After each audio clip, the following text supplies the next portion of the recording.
Our story kicks off with the ultimate medieval remodeling, the demolition of Ragnar's legendary castle, the Rose Palace. And by demolition, I mean unknown assailants are running through the halls, cutting down anyone with a pulse, servants, guards, knights, you name it. It's like the world's worst game of hide-and-seek, with Tir Ragnara as our unlucky hero, somehow managing to stay upright and swing his sword at one of the attackers. Tir, bless his heart, gives it his best. He forces his opponent back with an impressive, maybe slightly awkward sword swing that looks like he learned it from one of those how to sword fight scrolls on medieval TikTok. But his opponent's not fazed. He raises his sword, brings it down hard, and Tir barely blocks it in time.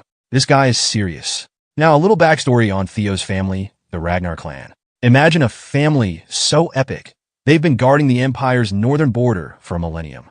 They're the Great Northern Wall, but with fewer bricks and more dragons in the family tree. Every Ragnar is born a magic-wielding, sword-swinging, all-around unstoppable machine. Well, every Ragnar except Tir. He missed that talent memo entirely. Poor guy's as magical as a sack of potatoes. Anyway, in the heat of battle, Tir gets stabbed in the stomach, and down he goes. His opponent, clearly gloating, leans in and sneers.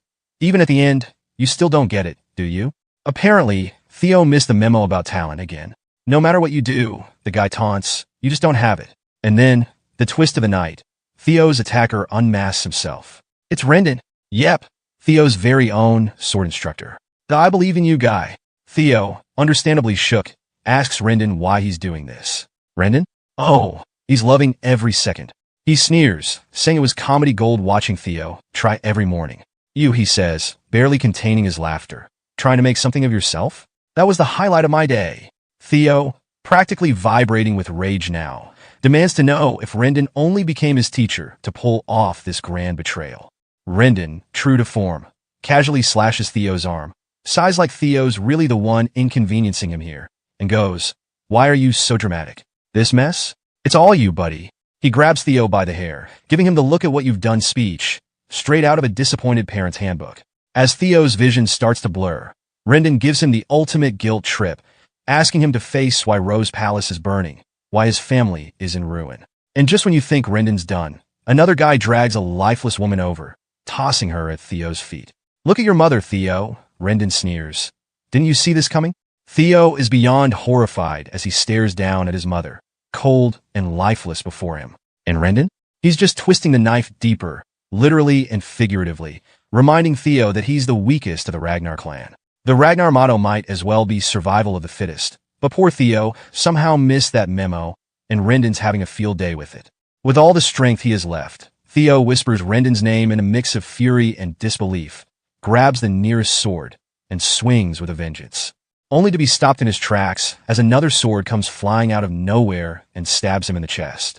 Ouch! Down he goes, and his blood is pooling beneath him like some tragic scene from a melodrama.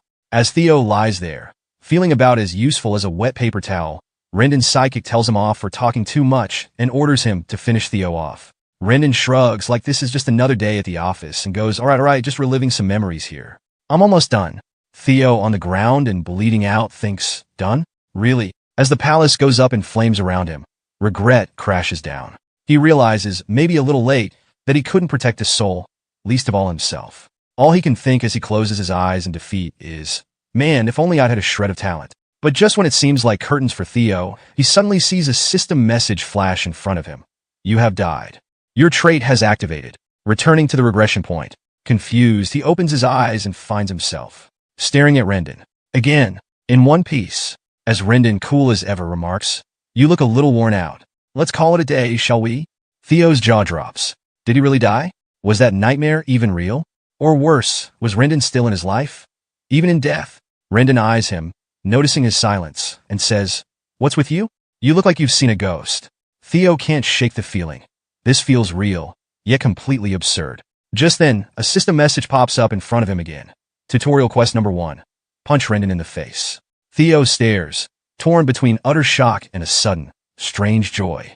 He glances from Rendan to the message, noting that Rendan seems blissfully unaware of the quest. Rendan raises an eyebrow. Are you alright, Tir? You look like you're about to do something foolish. Oh, Tir's about to do exactly that. With his wooden sword forgotten and his fist trembling in pure, justified rage, Tir mutters under his breath. If this is some kind of twisted joke from the gods, I'm not complaining. And with one swift motion, he slams his fist right into Rendan's face, thinking, dream or not, this is my chance to finally shut that smirk up. Theo's fist landed squarely on Rendan's face, and for a second, it felt like the whole world had paused. Even the nearby knights seemed stunned into silence. But to Theo's dismay, the punch didn't even seem to faze Rendan. Theo couldn't help but wonder, why does this dream feel so real if my punch is this wimpy? Rendan, calm as ever, swung his wooden sword forward and smacked Theo right in the shoulder, sending him flying straight into the dirt. As Theo groaned on the ground, Rendan shook his head like a disappointed parent. I said the lesson was over, Theo. Theo winced, rubbing his shoulder. Pain? In a dream? Seriously? Rendan sighed, almost pityingly, saying he understood Theo's frustration, especially with the awakening ceremony fast approaching. But that's no excuse for a student to lash out at his master. Theo blinked in confusion. Awakening ceremony? What is he even talking about? Rendan's disappointment was palpable. He added that, as a Ragnar, Theo should have known better than to swing with his fist instead of his sword. With that, Rendan turned and walked away, leaving Theo lying in the dirt with a bunch of knights snickering nearby. The knights took the opportunity to pile on, laughing and calling him an imbecile. They taunted him, saying he was probably no Ragnar at all and that even an illegitimate child would have more skill. Theo sat there, touching his face, feeling the sting from Rendan's hit. He grabbed a handful of sand, still trying to convince himself it was all a dream. But the gritty texture and throbbing pain were all too real. This wasn't some flashback, this was real. He remembered the awakening ceremony was supposed to take place 10 years ago, which left him with one unsettling thought. Did I somehow just get thrown back in time? Just then, the system popped up with a congratulatory message. Tutorial quest number 1 completed. Theo's eyes widened. The system continued, announcing that he'd activated his Ragnar's talent. Now thoroughly confused, Theo stared at the system message until it prompted him with a question. Claim your reward? He hesitated, but then raised his hand to select yes. Instantly, a bright light surged from his body, and the system displayed his stats rocketing upward at lightning speed. All Theo could do was gape, trying to comprehend it all. What the hell is going on?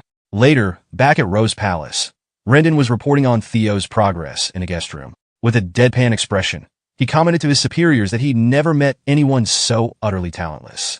But then he added, with an air of self-importance, that this was precisely why he, Rendan Harvey, the true teacher, was there. Rendan swears he'll do his best to prepare Theo for the awakening ceremony, which is only 5 months away. Lady Cecilia Ragnar, the mistress of Rose Palace and Theo's mother, nods approvingly, trusting Theo's training to him.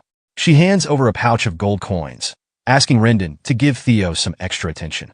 Oh, no need to worry about that, my lady, Rendan assures her with a slick smile. I'll be training him day and night. Cecilia just raises an eyebrow, replying that it's not worry driving her, it's faith in Theo. Rendan tries to cover his surprise, nodding as he leaves the room. Once he's out, he mutters, "Oh, she'll be worried all right." He chuckles, knowing he's been doing anything but proper training, and doubting Theo will ever impress anyone, let alone awaken. He scoffs, thinking Cecilia and Theo are cut from the same cloth, a bloodline bound to disappoint. Honestly, it's a sweet setup for Rendan. Good pay, fancy title, and best of all, the chance to sabotage Theo's progress and leak info to a mysterious benefactor. This Ragnar imbecile is practically his golden ticket. As Rendan savors his bright future, he spots Theo sprinting toward him with a determined look. Rendan smirks, calling him an imbecile under his breath, but Theo just blows right past him. Left in the dust, Rendan glares after him, grumbling about idiotic losers. Meanwhile, Theo bursts into the guest room, his mother looking up in surprise. She gives him a gentle smile. "You look tired from training, my dear." But instead of a response, Theo wraps her in a tight hug. She stammers, asking why he's acting like this. Theo, tears in his eyes, can't believe he's back. His last memory of her was, well, that's a nightmare he'll keep to himself. But for now, he's beyond relieved to see her alive and well. As she watches her son with a puzzled expression, Theo clings to his mother, vowing to himself, "This time, I'll rewrite everything." Rendan, you're not getting away with anything. At that moment, the system pops up with his next quest. Train your body to the limit. Theo takes one last look at his mother and heads straight to the training ground, running laps like a man on a mission. He's got revenge on his mind, but reality checks in quick. With his current noodle arms, he's got a lot of work to do. Theo realizes his top priority is getting stronger. As he jogs, he recalls his old involvement with Black Word, the intelligence agency he'd joined in his last life. Back then, thanks to his lack of skill, they'd stuck him on the information team. Little did he know, the information he gathered would one day come in handy now. One key detail pops up in his mind. An elixir known as the Bloody Sword Emperor's elixir. It hadn't seemed important at the time, but it turns out it could boost strength when paired with rigorous training. Theo's eyebrows practically sparkle at the idea. This might be the shortcut he needs. He pushes on, hours passing by as he keeps running non-stop. As the sun starts to rise, Theo is still at it. No breaks. One of the knights training nearby spots Theo, and, raising an eyebrow, asks how many laps he's clocked without resting. Must be on lap infinity, Theo thinks, feeling more invincible by the second. But he can only gasp a reply. He grabs a wooden sword, determined to keep going, swinging it over and over, all while keeping an eye on his progress in the system window. It's already up to 65%. Days blur together as Theo swings that sword like it's his only lifeline. Watching from the sidelines, Evelyn Naravel, the manager of Training Ground Number 4, can't help but squint at him with a mixture of disbelief and mild amusement. Puffing on a cigar, she yawns and mutters, "Is this really the so-called imbecile of Ragnar?" Seeing how hard he's training, she's genuinely wondering if all the talk of his lack of talent might be a little exaggerated. Meanwhile, Theo is a complete wreck, panting so hard he thinks he might pass out. But he's at 97% and refuses to quit. He remembers just last night when he dared to take a break at 90% to his horror. The progress actually dropped. This system has no chill, Theo thinks, forcing himself to keep going until his legs are jelly and his arms are barely functioning. Now, at 98%, Theo stumbles forward with his wooden sword, swinging it with the last bit of strength he's got. Theo could feel he was almost there. Just one more push, he thought, bounding around the training ground like he'd just had an extra strength espresso. The system progress bar ticked up to 99%, and he dug deep, convincing himself he just needed to reach that final percent. Watching from the sidelines, Evelyn couldn't believe her eyes. Her jaw practically hit the ground as Theo fought through the pain, looking like a delirious warrior on the edge of collapse. At last, he hit 100%. With that sweet number in his vision, he finally stopped, wobbling like a leaf in the wind. The system window lit up, congratulating him on completing tutorial quest number 2. It showed his rewards and bonuses, but Theo's vision was so blurred he could barely make out anything. Trembling, he collapsed to the ground. The system asked if he wanted to claim his rewards now. He blindly stretched out a shaking hand and clicked yes, and as soon as he did, he passed out cold. A radiant light surged into his body, sending a gust of air rippling through the training ground. Evelyn, still watching, had to shield her eyes. "What in the world?" she muttered wide-eyed. Later, Theo woke up, jolting upright when he realized he was no longer on the training ground. Evelyn entered, rolling her eyes at his look of shock. She explained that he was in the break room of Training Ground Number 4. "Look, even a Ragnar's got to take it easy sometimes," she said with a half-smirk. Theo quickly thanked her, though he was still processing everything. As he sipped the water she handed him, Evelyn looked at him thoughtfully. Then, with a raised brow, she asked, "Tell me, young master, you are aware of the Ragnar clan rule about opening your mana hall before the awakening ceremony, right?" Theo froze mid-sip, nodding slowly, suddenly feeling like he'd been caught sneaking out after curfew. Evelyn's expression grew serious. "And you know what happens if someone breaks that rule, correct?" Theo blinked, still not sure why she was bringing it up, but Evelyn went on, her tone dropping ominously. "Because right before you lost consciousness, I detected a mana wave that only comes from the opening of a mana hall." Theo's mind spun. "Wait, my mana hall? But I shouldn't have survived that," he thought, alarmed. But then he felt something new, a pulse within, and suddenly remembered the system notification. He had obtained a dragon heart as a reward. Not just any heart, mind you, a dragon heart. The kind that only exists in bedtime stories and physicians' worst nightmares. And as if that wasn't enough, as a bonus reward for his speedy quest completion, Theo also received 10 years' worth of magical power in one go. He was practically buzzing. Stunned and in disbelief, Theo thought, "Great. Now I'm a one-man freak show with enough mana to blow up a continent." Just as planned. The dragon heart, he recalled, was a big deal. Most warriors would trade their last pair of good boots for it. Because while dragons put their mono halls right in their hearts, making them a walking magic dynamo, humans? Well, humans stuck theirs in their lower abdomens like awkward battery packs. Who needs dignity anyway? Theo muttered to himself. Humans simply couldn't handle the magic load in their chests. It was why every warrior, especially those glory hounds in the Ragnar clan, dreamed of a dragon heart. For them, it was the ultimate shortcut to glory. But until now, no one had been able to overcome their natural limits. Until Theo. A bold idea crossed his mind, and he had to stifle a chuckle. Enter Evelyn Nereval, high-ranked swordsman, commander of respect, and the only woman so intimidating she could make a demon dragon break a sweat. She'd even run training ground number for like it was a military fort. And, Theo recalled, she had a radar-like intolerance for dishonesty or cowardice. Wonderful, because if Evelyn sniffed out even a whiff of dragon heart in him, she'd haul him straight to the executioner herself, no questions asked. Theo let out a barely suppressed sigh. You had to be right here, didn't you, Evelyn? Still, he couldn't resist testing the waters. With a calm but serious tone, Theo looked at her and asked, Can you really handle the consequences of accusing me, the Ragnar heir, of breaking rules based on your hunch? He gave her his best you wouldn't dare look, watching as her eyes widened. Evelyn's composure wobbled. Good sign. Because if you're wrong, he added, his grin widening, you'll be defiling the Ragnar name. Our name. And the punishment for that crime is execution. She practically choked on the word. Theo nodded, giving her an approving look. Oh, good, glad you know the rules. So by all means, feel free to check. It's not like I've got anything to hide. Evelyn's face contorted, caught somewhere between rage and bewilderment. She didn't say a word, her gaze narrowing as she studied him. This has to be the most entertaining thing I've done all year, Theo thought, doing his best to keep his face innocent. Finally, with a heavy sigh, Evelyn released her power in a wave, determined to confirm his words. She approached, eyes blazing, and began searching his abdomen, expecting to find the telltale monohull. But when she looked, there was nothing. Confused, Evelyn's mind raced. Could I have made a mistake? Impossible. Theo, noticing her uncertainty, leaned in with a playful smile and asked, No monohull? His voice was casual, almost teasing, as if he were pointing out she'd missed a spot in her inspection. Realizing her blunder, Evelyn's face flushed. She immediately knelt, bowing her head low. Lord Theo, she exclaimed, I've wronged you. Please, execute me for my offense. Theo raised an eyebrow, amused. Execute? Well, that escalated quickly. He knew there'd be no monohull visible, because the beauty of a dragon heart's monohull was that it could be controlled and hidden at will by its user. And since nobody was expecting humans to possess dragon hearts for, a couple of centuries or so, Evelyn would never suspect the truth. Suppressing a laugh, Theo simply tapped her shoulder and said, No need for that, Evelyn. I think we're good here.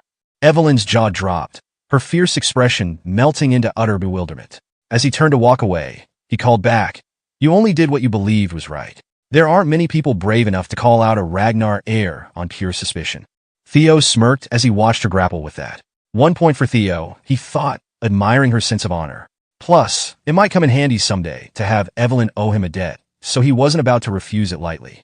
As Evelyn continued staring at him in shocked silence, Theo leaned back against the doorway and said, By the way, they prohibit opening your mana hall before the official ceremony, because, well, it could overflow. He paused, a sly grin spreading across his face. But I find it funny you were worried about me. I mean me, the bastard of Ragnar, overflowing with too much mana. I'm honored. Evelyn stood there, dumbstruck, still clutching the unlit cigar between her fingers. A few days later, Theo was in the training grounds when Rendan barked at him, his voice sharp as a whip. Theo, your swing is all wrong. More to the right. How many times do I have to say it? Theo sighed inwardly. This is what I get for holding back. Sure, he could probably take down half the cavalry with a dragon's pinky claw, but convincing Rendan otherwise was proving exhausting. Theo glanced at Rendan, mentally calling him a bastard, and not in the noble sense. How long are we going to keep up this circus? It was clear that Rendan was teaching him deliberately flawed techniques, the way one might teach a kitten to hunt by batting at shadows. As Rendan stepped forward to adjust Theo's grip once again, Theo's suspicions hardened. There's someone pulling the strings here, he thought, and this guy's nothing but a cheap marionette. Then, an idea sparked, and Theo's lips curled into a sly smile. Hey Rendan, he called out. Rendan spun around, eyes narrowing. Talking during lessons, huh? He snapped, his voice dripping with faux authority. Theo rolled his eyes, and, before Rendan could launch into a full lecture, snapped the wooden sword in his hands with an effortless twist. Sorry, but this lesson is total garbage, Theo said, dropping the pieces. His gaze cold. You know, Rendan, I can't help but wonder. How exactly did you reach the exalted rank of mid-rank swordsman with skills like these? Theo's tone was biting. I'd bet you'd struggle against even a low-ranked demonic beast. Tell me, did they hire you to play babysitter? Rendan's face flushed red, his hands shaking with barely contained fury. Would you like to repeat that? He managed, his voice low and dangerous. Oh, I'd love to, Theo replied smoothly, leaning in. Your skills are garbage. Rendan was visibly seething, yet Theo remained calm, watching him through narrowed eyes. Go ahead, he thought. Get so angry you'll have to call in your little puppet master.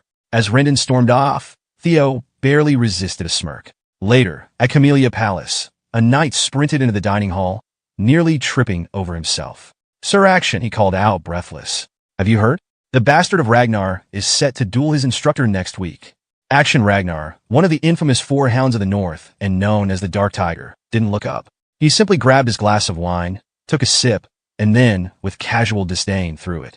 The glass hit the knight square in the face, shattering on impact. The knight yelped in pain, collapsing to the floor. Do you honestly think I care? Action sneered, his voice dripping with disgust. If the so-called bastard of Ragnar gets himself half disabled, it'll save us all the trouble. Beside him, Remington Narcio, also known as the Silver Lion, simply watched the scene unfold with a bemused smirk. Half the fun of being a Ragnar, he thought to himself, is watching the inevitable explosions. At that moment, a figure entered the room with a calm, yet foreboding presence. Ed Troivit, known as the Sky Dragon, one of the 9 dragons and a respected elder of the Ragnar clan. He glanced at Action and spoke, You'd better care, Action. Action leaned back, rolling his eyes. With all due respect, Uncle, only people with talent are worth worrying about. Remington immediately straightened, giving Ed a respectful bow, while Action leaned forward, looking half bored, half annoyed. Why are you so worried about Theo anyway? Ed fixed him with a steely look. When it comes to the Ragnar clan, even the smallest chance can turn into something unprecedented. Sometimes, all it takes is a spark to create a wildfire. Action scoffed but reassured Ed, Our little friend Rendan will take care of things. 1 week later, at training ground number 4, the stage was set. Knights gathered around, their murmurs rising as they took in the spectacle.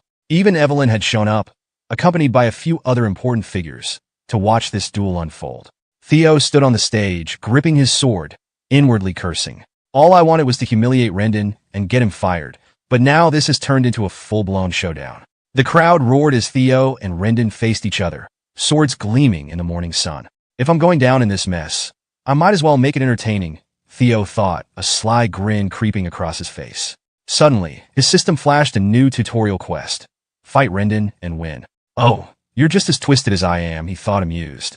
He remembered how it had all started. A week earlier, after Theo had torn into Rendan's swordsmanship and declared him fired, he had turned to leave. Rendan, barely holding back a scream, had demanded that Theo couldn't dismiss him so easily. I still have plenty of time left on my contract. Contract, you say? Theo had smirked, not even glancing back.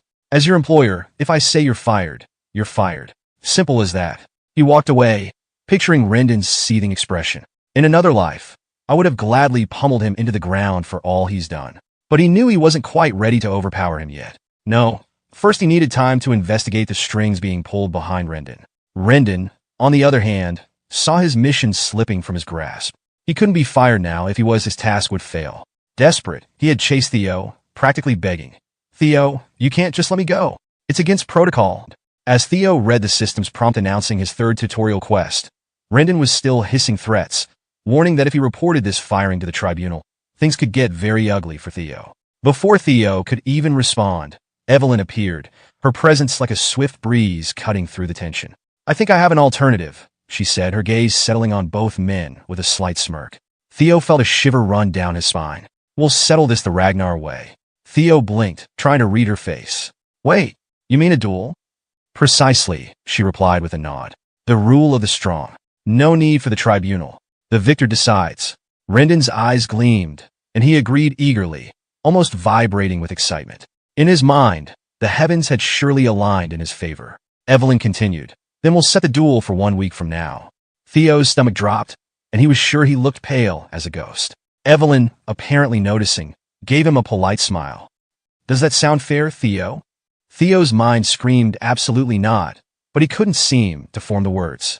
Rendan, meanwhile, was grinning at him with a smugness that only added insult to injury. 1 week?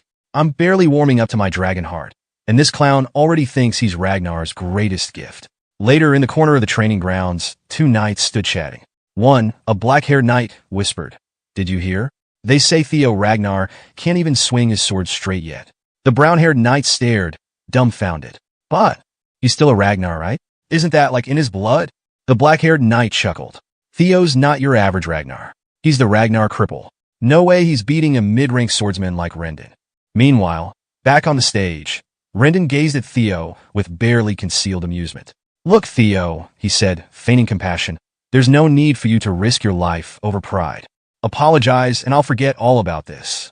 Theo took a slow, deliberate breath and returned Rendan's smirk. Actually, Rendan, I was going to tell you the same thing. If you don't want to lose an arm, you'd best accept that you're fired. The audacity of Theo's words made Rendan's jaw clench. This brat, Rendan fumed internally. I was going to show him some pity. Now, I'll finish him off, call it an accident, and everyone will think I did the clan a favor. With an insidious smile, Rendan motioned toward Theo. Go on, young master. I'm your teacher. After all, I'll graciously let you have the first move. Theo's grip tightened on his sword, the weight of the duel and the eyes of the crowd on him. If this is the Ragnar way, he thought, I'm about to show them a very different kind of Ragnar. With a steady breath, Theo dashed forward, his sword raised as he shouted. No hesitation. Rendan barely flinched, positioning himself and easily blocking Theo's attack. Their swords clashed with a resonant clang that echoed across the training grounds. The crowd of knights erupted, standing up in shock and murmuring in disbelief. Rendan was on the offensive now, his sword flashing skillfully in a deadly arc. The crowd roared with jeers, taunts rolling off their tongues as they watched Theo struggle. The imbecile can't even hold a sword properly, someone sneered. At this rate, he'll actually end up dead.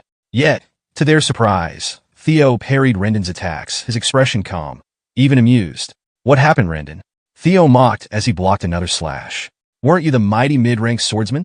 Rendan's face twisted with fury. Know your place, you worthless apprentice. You think you can look down on me? In his mind, the outcome was already settled. Theo, the Ragnar cripple, was little more than a pest to him. While Theo's skills had oddly improved over the last week, he was still far from being any kind of threat. If Theo were at the level of one of the four hounds of the north, perhaps then he'd have a chance. But there was no way this weakling could defeat him.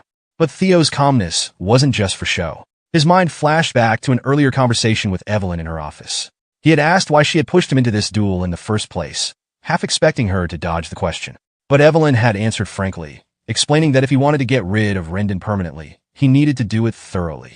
She had taken a sip of her tea, then continued, I suspect Rendan has someone backing him. Simply firing him won't be enough to eliminate the threat. Theo had blinked, surprised. How did you know? Evelyn had revealed that she'd been quietly investigating Rendan. She'd noticed the absurdity of his teaching methods weeks before, when she saw him instruct Theo to angle his sword in such an exaggerated, bizarre way. Curious, she had someone look into Rendan's background, which quickly revealed a suspicious connection to the Camellia Palace. To tell the truth, I wondered where this son of a bitch came from, she muttered, her eyes narrowing. No competent swordsman would teach such nonsense. And all the trails lead back to Camellia Palace. That revelation had hit Theo like a lightning strike. In his previous life, he'd never learned this. The recent incident with his dragon heart must have piqued her interest enough to look deeper. Theo's anger simmered beneath the surface, directed at the shadowy politics surrounding the throne. This conspiracy that had reached even his training ground made his blood boil. But he quickly composed himself, acknowledging how impressive it was that Evelyn had uncovered so much.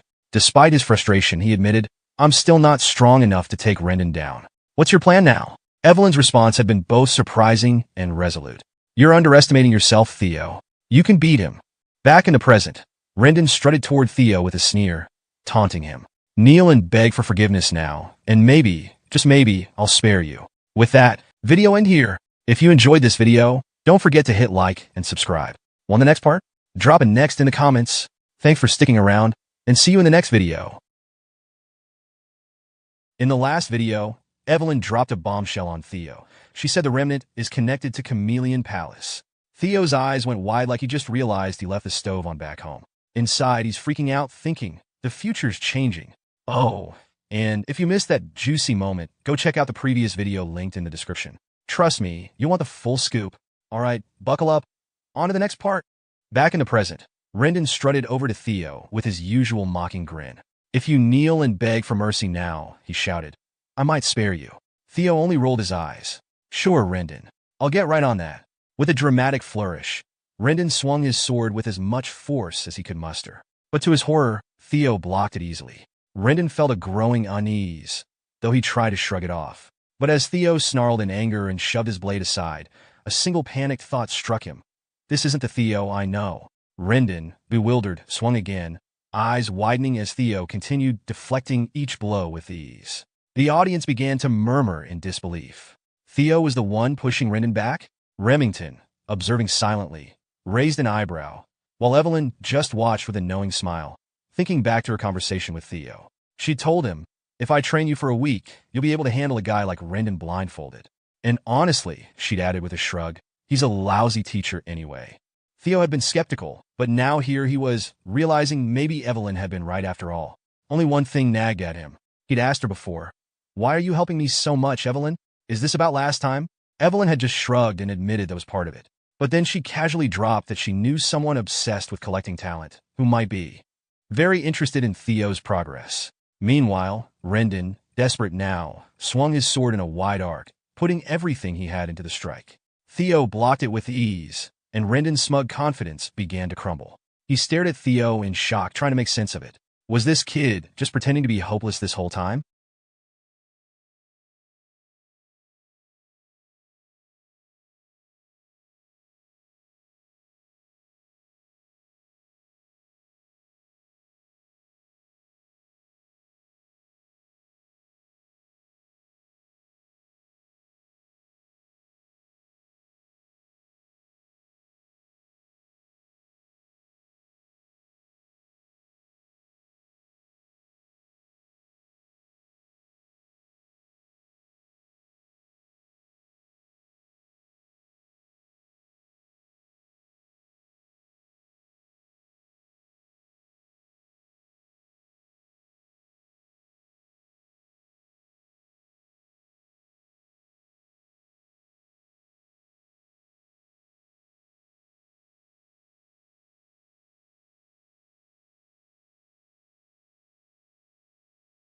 Rendan collapsed, clutching his bleeding shoulder, hurling a string of insults that grew weaker by the second.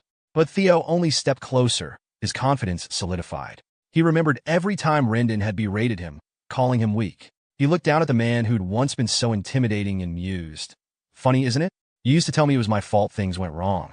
Looks like today's your turn." Memories of his own struggles flashed through his mind, fueling his resolve. As Rendan tried to stammer out a plea, Theo shook his head. Too late, Rendan. With a swift, final strike, he ended it. The crowd watched in stunned silence as the system message appeared before Theo. "Congratulations on completing your third tutorial quest." Rendan's head hit the ground, and another message blinked. "Objective exceeded, bonus reward unlocked." Evelyn allowed herself a small, proud smile. From the crowd, a cloaked figure observed the scene with a pleased expression. As the dust settled, Theo couldn't help a smirk of his own. He'd come a long way, and he wasn't done yet. The system flashed a question. "Would you like to claim your reward?" Theo didn't hesitate, hitting accept as he wiped the blood from his face. A thrill went through him as he received the reward, his gaze settling on Rendan's lifeless form below. The crowd was still reeling in shock, murmuring, "The imbecile one? How is that possible?" Theo smirked, looking down at Rendan's body with a mix of satisfaction and disbelief. In his past life, he'd suffered at the hands of someone this weak. It was almost embarrassing. But he knew things would be different now. A new notification popped up, announcing his reward. His ability, Observation, was now activated. And along with that, he received a year's worth of magic power. He blinked, processing it. A whole year's worth? That was huge. But as he tried to figure out what this observation ability was, a deafening crash shook the stage, snapping him out of his thoughts. Theo spun around, eyes wide as the dust began to clear, revealing a figure standing in the rubble. The audience gasped and Theo's heart sank. It was Julius Ragnar, the demon dragon himself and commander of the white armored dragon cavalry. Panic flooded Theo's mind as he remembered who Julius was. Had he been watching the whole time? The knights around them began shouting in awe, pointing and exclaiming that Julius was one of the legendary 9 dragons. Meanwhile, Evelyn just sighed, muttering, "Really, Commander? Did you have to destroy the entire stage? A normal entrance would have done." Theo's heart raced as Julius approached, his fierce gaze locking onto him. Theo froze, feeling a mix of terror and awe. But suddenly, Julius's stern face broke into a loud, booming laugh that echoed through the arena. He slapped Theo on the back, nearly knocking the air out of him. "Ha! That was one exciting duel." Julius grinned, clearly delighted. Theo stared, utterly bewildered. Exciting? He thought, struggling to process this sudden turn. Julius chuckled again, giving Theo an approving nod. You got some serious talent there, kid. Didn't expect that. Theo barely managed a nod in response, his mind still reeling. It seemed his life had just taken yet another turn he hadn't quite planned on. Julius looked Theo up and down, chuckling as he asked, "So, has the student truly surpassed the master?" Then, realizing that might be a touch disrespectful given Rendan's recent fate, he shrugged it off with a laugh. Well, a man like Rendan probably had it coming anyway. With that, he grabbed Theo by the shoulder, grinning. How about a spot in the white armored dragon cavalry? Theo blinked, stunned, while Evelyn watched with a knowing smile.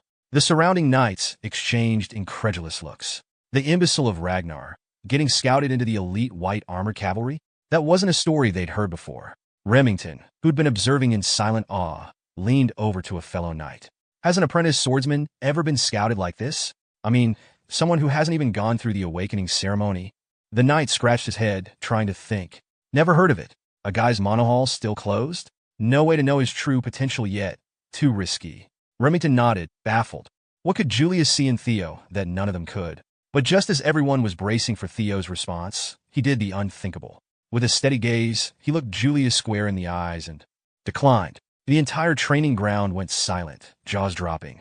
Julius, caught off guard, stood speechless. Even Remington and Evelyn couldn't hide their shock as they stared at Theo in stunned silence, wondering if they'd heard him correctly. Over the next few days, rumors about Tir Ragnara spread like wildfire. People buzzed about the imbecile who'd somehow defeated his own master. Some insisted that Rendan must have been weak for something like this to happen. But what left everyone even more flabbergasted was that Julius, the demon dragon himself, had tried to recruit Theo, and Theo had turned him down. Word was that Theo felt his skills weren't enough yet, and soon, people were whispering about Theo as the humble Ragnar, an unexpected rarity. Back at Camellia Palace, Lady Amel Ragnar, the mother of action herself, was fuming. This complicates things. I can't believe he killed Rendan. Her brother Ed simply shrugged. You were the one who assigned Rendan to him, he pointed out, not missing a beat. Let's be honest, Rendan was only there because, well, he didn't have the best reputation as a teacher. Amel sighed, pinching the bridge of her nose. True, but who would have guessed the imbecile would become this? Amel gave a dismissive wave. True, losing Rendan is hardly a loss. But Julius reaching out to Theo, and Evelyn orchestrating it? That's a problem. She sighed, tapping her fingers on the table. If Theo starts standing out, it's going to make our plans for Rose Palace complicated. Just then, the door opened, and Action strode in with his usual confidence. Standing out? What's the problem with that? He assured his mother that the clan head wouldn't care about Theo's progress, so their plans could continue. Ed chimed in, glancing at his nephew. Remember, the safest way to control Rose Palace is to keep Theo out of the spotlight. Powerless, preferably. Don't worry, Action scoffed. Theo's still the same hopeless case, no matter what Evelyn or Julius see in him. They've always had a soft spot for underdogs. Ed fixed a sharp gaze on Action. Just don't make any rash moves. But Action just grinned, grabbing a goblet from the table. Relax, uncle. I'll just remind Theo where he belongs. The next day at the training ground, after a grueling session, Evelyn praised Theo for his progress. Honestly, Theo, you're catching on faster than I expected. Theo smiled grateful. Thanks, Evelyn. It's amazing what you can learn with. Well, a real teacher. She chuckled. That's generous of you to say. But if you joined the White Armored Dragon Cavalry, you'd be learning even more. Why'd you turn it down? Theo glanced away, feeling a pang of regret. The cavalry had been his dream in his past life, and part of him wished he'd accepted. But joining now would be too restrictive, too soon. He thought of the perks given to the top performer at the awakening ceremony, a prize worth more than any early recruitment. He looked back at Evelyn. I just want to be ready, and your training is preparing me better than any shortcut could. Evelyn nodded, though a glint of disappointment showed in her eyes. Well, I suppose Commander Julius will have to cope. She laughed, shaking her head. Curious about Evelyn's feelings, Theo activated his observation ability. He saw her details appear. She was 24, a former deputy commander of the White Armored Dragon Cavalry, and a high-ranking swordsman. But her current status caught his attention. Admires Theo's humility and character, feels energized by teaching him, and misses the cavalry. Theo couldn't help but smile. Evelyn's outer confidence masked an unspoken longing, a depth he hadn't fully noticed before. And here she was dedicating herself to his progress. Maybe declining the cavalry had turned out to be the right decision after all. Theo smiled, realizing how useful his observation ability was, and he felt pleased to discover that Evelyn was genuinely happy to teach him. Suddenly, a young man approached, excusing himself and introducing himself respectfully as Sybil Dree from the Southern Inspection Post. Hey there, can I talk to you for a sec? He asked, trying to sound casual but clearly serious. Confused, Theo noticed that Sybil looked intimidating, with a serious expression that could probably make a stone statue flinch. So, he activated his observation skill again. The system revealed that Sybil Dree was 17 years old, held the title of Dunce of the Southern Inspection Post, and was also an apprentice swordsman. Theo blinked. Dunce? Is that a title, or just a really harsh nickname? Sybil's rank was loyalty, and his status showed a strong admiration for Theo and a desire to spar with him. Wait, what? This left Theo shocked. He couldn't believe that someone with such a serious expression was eager to spar with him. Did he mistake me for a legendary swordsman? Or does he just have a weird sense of humor? At that moment, the system displayed that Theo's final tutorial quest had begun. The goal? To discard the title Imbecile of Ragnar, with a completion goal of 100%. It also showed that he had already reached 28%. Sybil then admitted that he wished to follow Theo, acknowledging that he had ignored him in the past. He also thought the title Ragnar's Imbecile suited Theo perfectly, which made Theo furious as he instinctively lifted his sword. However, before Theo could react further, Sybil earnestly explained that he had observed Theo emerging every morning to train harder than anyone else, and that the result of such effort was Theo's remarkable transformation, something Sybil had witnessed firsthand. We're calling it Theo's triumph over Rendan and his enlistment by the demon dragon, Julius Ragnar, Sybil proclaimed, declaring that Theo had become his hero. Sybil confessed that, after being dubbed the idiot of the Southern Inspection Post, he had nearly thrown in the towel. But seeing Theo gave him a glimmer of hope. Bowing deeply, with his sword held high like a hero from an epic tale, Sybil pleaded with Theo for the chance to duel. Normally, Theo would have been skeptical of Sybil's true intentions. But after using his observation ability, he confirmed that Sybil was, in fact, sincere. This was a twist he hadn't seen coming. Theo realized that after taking down Rendan, and with rumors of Julius's attention spreading like wildfire, folks driven by an inferiority complex would likely challenge him. What he didn't expect, however, was that some would actually want to follow him instead. He figured that at the very least, the pride of the Ragnar bloodline still had some charm among people like Sybil. Theo understood that eventually, he would need a merry band of followers if he were to become the head of the Ragnar clan. After all, a leader can't wear the crown alone. His fourth and final tutorial quest, Shake Off the Title Imbecile of Ragnar, was directly linked to this. Theo knew this was a title he had never managed to escape in his previous life. But this time, armed with new opportunities and a sprinkle of determination, he was dead set on ditching it once and for all. Turning to Evelyn, Theo asked if they could steal a moment to chat. Evelyn, with a proud grin that could light up a small village, eagerly agreed and encouraged him to show off his skills. Raising his sword like a contestant on a cooking show revealing their masterpiece, Theo formally introduced himself as Tir Ragnara, apprentice swordsman of Rose Palace, anxiously awaiting the awakening ceremony, and proudly named Evelyn Naravel as his master, much to her delight, though she was now wondering if she'd have to start giving him a chore chart. In response, Sybil introduced himself as Sybil Dree, apprentice swordsman of the Southern Inspection Post, and a practitioner of the Kirai clan's swordsmanship, specializing in the quicksword.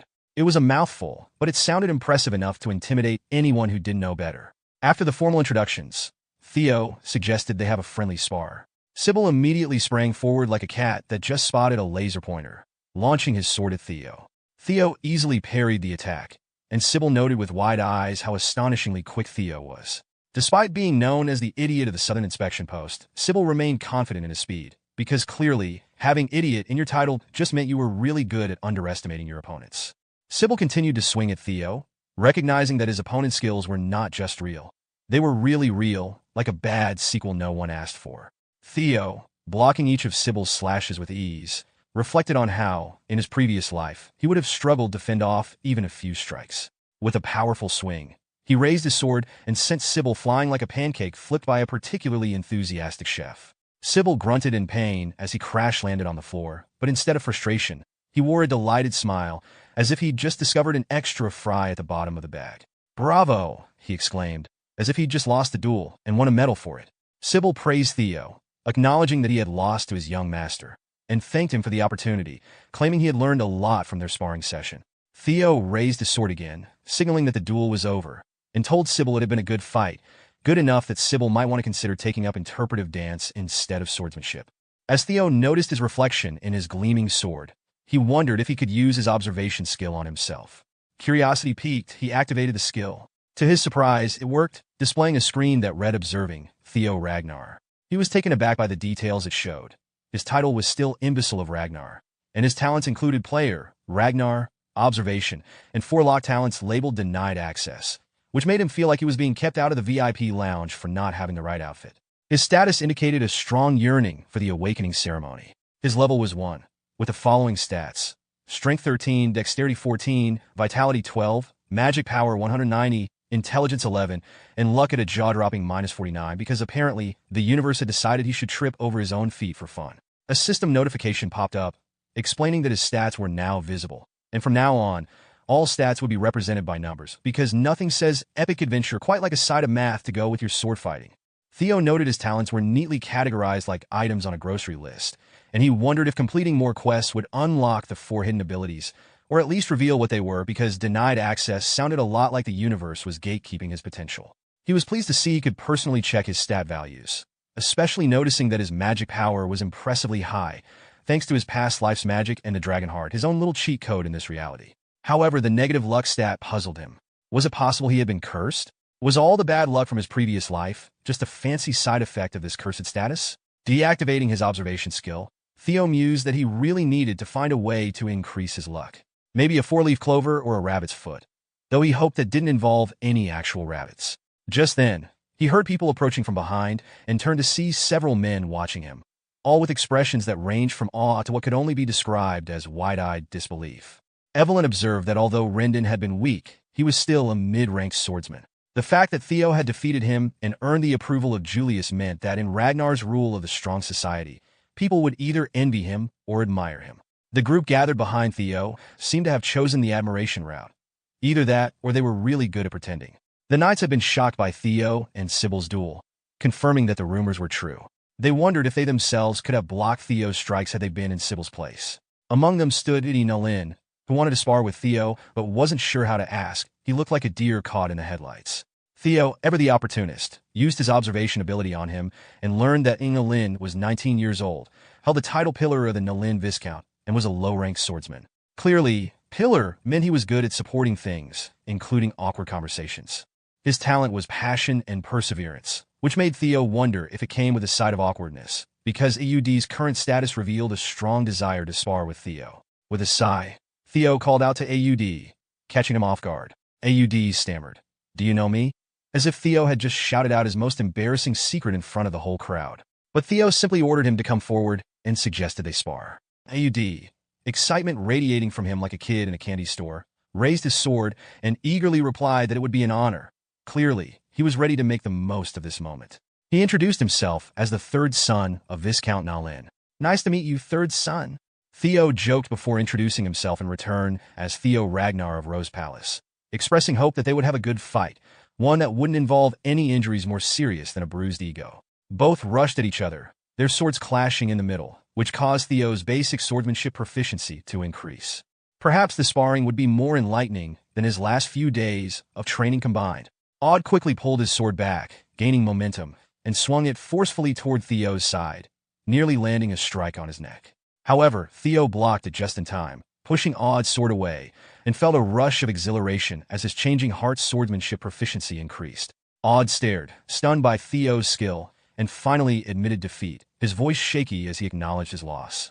"You're pretty good, you know," he muttered, clearly still processing the defeat. The system chimed in, informing Theo that he had gained Nalin's approval, and his luck increased by 1 point. "Wait, is this how I get lucky? Maybe I should have been nicer to my last 5 opponents." Theo wondered aloud, a grin forming on his face as he contemplated the possibility of good fortune in the wake of his newfound skills. As the system flashed more experience points, he slashed his sword forward, eager to engage the next knight who wanted to challenge him. Determined to keep pushing himself, Theo continued to defeat his opponents, one by one. Each victory filled him with a sense of accomplishment. Bennett Romero's nod of approval granted him an extra point of luck, followed closely by Eric Morin, who offered another. "Look at me, racking up luck like it's going out of style," he joked, battling on as he gained the approval of Manfred Monbert, Paring, and Daniel Roman. Each victory felt like a small triumph, and with every cheer from the crowd, his spirits soared. After defeating several knights, Theo took a moment to catch his breath, wiping sweat from his brow. "So, who's next?" he asked, a hint of challenge in his voice. However, when no one stepped forward, he opened his status window, his excitement deflating as he noticed his quest progress had only increased by 1%. "Seriously? Did I just go through all that for a single percent?" he exclaimed, frustration creeping in. Did these knights form a support group or something? Let's all cheer for Theo. But only a little. Feeling a mixture of confusion and determination, he suspected that to make significant progress, he needed to face stronger foes or prove himself in front of those who still looked down on him. A different kind of challenge was required, one that would push him beyond his limits. Suddenly, a voice from behind broke through his thoughts. "You look exhausted. Are you all right?" Turning to the voice, Theo saw a man stepping forward, concern etched on his face. "I'll rest when I need to," he replied, trying to maintain a tough exterior, though his voice cracked slightly, revealing the weariness beneath. The man stepped closer, revealing himself as Remington Narcio, one of the four hounds of the North. Theo's heart raced, a mix of excitement and anxiety swirling within him. "Wait, you're one of the four hounds?" he stammered, trying to hide his awe. Remington was a legendary figure, part of a prestigious group that included Hulkus Lank, Ray Ragnar, Action Ragnar of Camellia Palace, and now stood before him, asking for a spar. The thrill of the challenge sent shivers down Theo's spine. These were the strongest warriors of the Ragnar clan's awakening ceremony generation. Remington stepped forward, introducing himself with a confident grin. "I came early to see your swordsmanship before the awakening ceremony," he explained, his eyes gleaming with curiosity and excitement. Feeling a surge of determination, Theo activated his observation skill. The details flashed before him. Remington was 17 years old, held the title of Deputy Clan Head of Narcio, and was known as the Silver Lion, one of the four hounds of the North. Wow, Theo thought, his admiration growing. Remington's talents were listed as sword genius, keen senses, and extremely hard worker. The current status revealed that Remington was surprised to see a rival he hadn't expected. Raising his sword, Remington thanked Theo for fulfilling his wish. "I've wanted to test my skills against someone like you," he said, enthusiasm evident in his voice. Theo, his heart racing, raised his own sword in response and introduced himself. "I'm the 31st son of the great guardian of the North, Tir Ragnara, and an apprentice swordsman preparing for the awakening ceremony." A genuine smile spread across Theo's face, and he felt a swell of honor. Never in his wildest dreams did he think he would meet and fight the legendary sword genius Remington, someone he had admired from afar. "It's an honor to cross swords with the famed Deputy Clan Head of Narcio," he humbly declared, trying to mask his excitement beneath a veneer of composure. Remington nodded, his expression serious yet eager. "I'm looking forward to this battle," he replied, his eyes locked on Theo with an intensity that sent a thrill down Theo's spine. They both took their stances, the air thick with anticipation.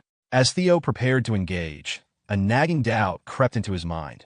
Were his current abilities truly enough to take on someone as formidable as Remington, one of the four hounds of the North? Then, with a sudden clash, their swords met, sending a loud metallic ring reverberating through the training ground. The sound was electrifying, filling Theo with adrenaline. It was a moment he had longed for, and now it was here, alive and pulsing with energy. As their battle began, the system chimed again, indicating that Theo's tutorial quest progress had increased by 1%. The notification flickered in his mind, but all he could focus on was the exhilarating challenge before him. Theo had expected a prolonged battle, but the explosion in the very next second erased that thought completely. When the dust settled, all the onlookers were shocked. Theo hadn't been able to withstand even one round against Wellington. But that made sense. The North's four lords were considered the most promising apprentice swordsmen at the awakening ceremony. Theo said, "And I lost." The moment his sword broke, he had already known the outcome. Wellington shook his head and replied, "Finus was an excellent match. Your sword was simply too old. So considering all factors, I should be the one who lost." Through their mutual modesty, Theo sensed that Wellington could potentially become a worthy friend. Wellington said, "I hope we can have a fair duel next time." Theo replied, "Agreed. It's a promise."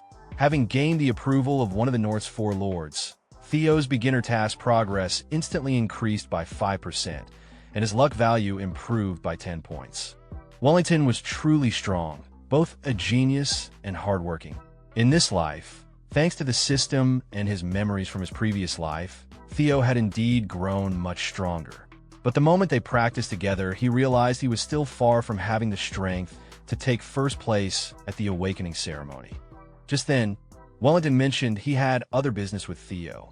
He handed Theo an invitation and said, "I'd like to invite you to attend the Azure Dragon Party with me." Theo said, "Anzar Dragon Party is famous. Someone like me isn't qualified to attend." Wellington quickly dismissed this. "And what are you saying? For someone with Ragnar bloodline, this isn't such an impressive gathering." Theo couldn't understand Wellington's intentions, but the Azure Dragon Party was a small group centered around Eswin. Many who looked down on him would be there, making it perfect for completing his task.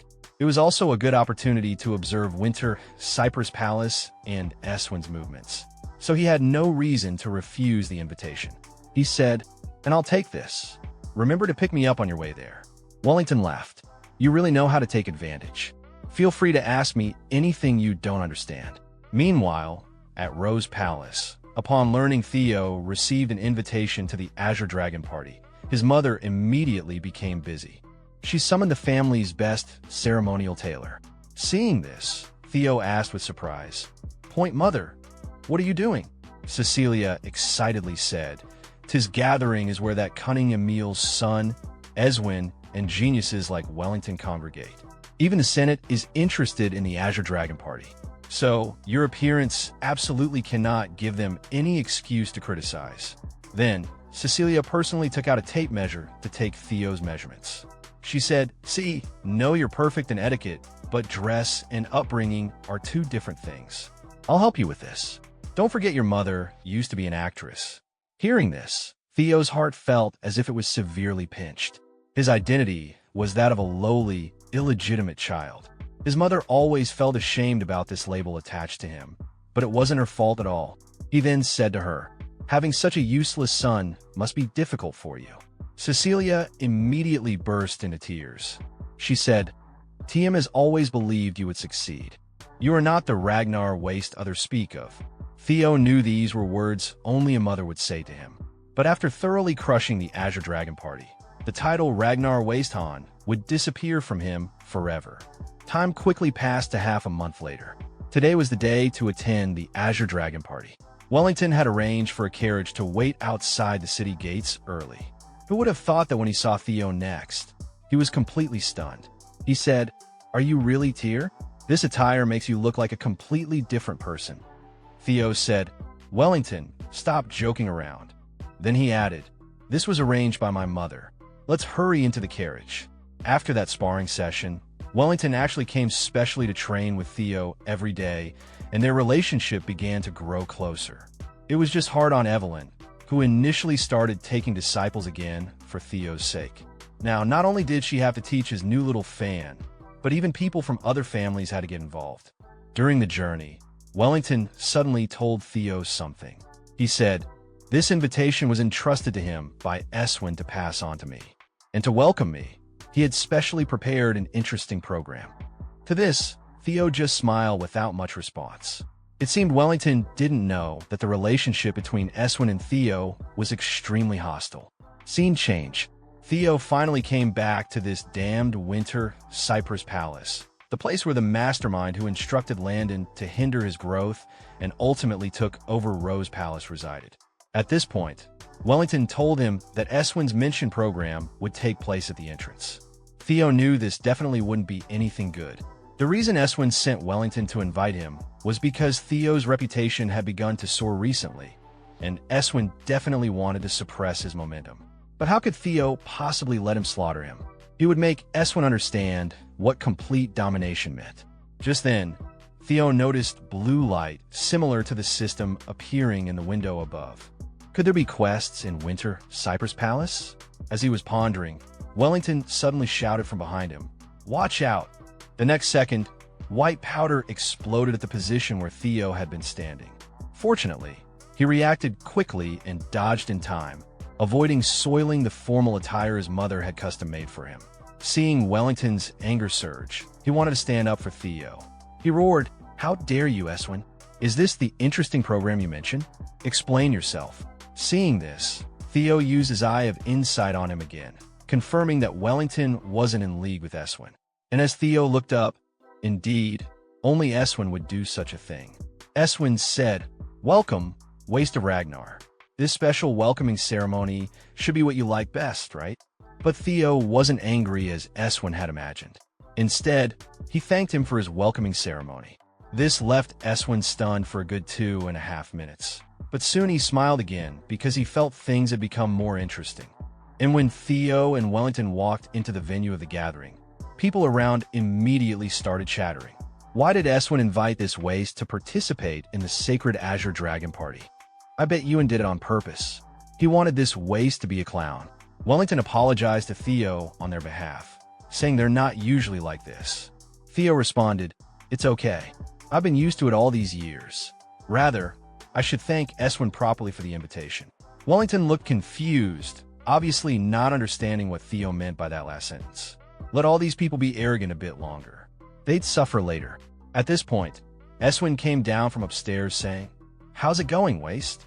Are you satisfied with this gathering?" But even with such blatant mockery, Theo still had to endure it. He had to follow the original plan. He said, "Of course, for future gatherings like this, there's no need to have Wellington deliver invitations to me. Just come to Rose Palace directly." Then Ewan embraced him, saying, "Throwing the flower was my mistake. I apologize to you," Theo said, "but I only remember you were greeting me." Ewan directly slapped Theo's back hard, saying, "After so long, you've actually become so interesting. I truly like you more and more."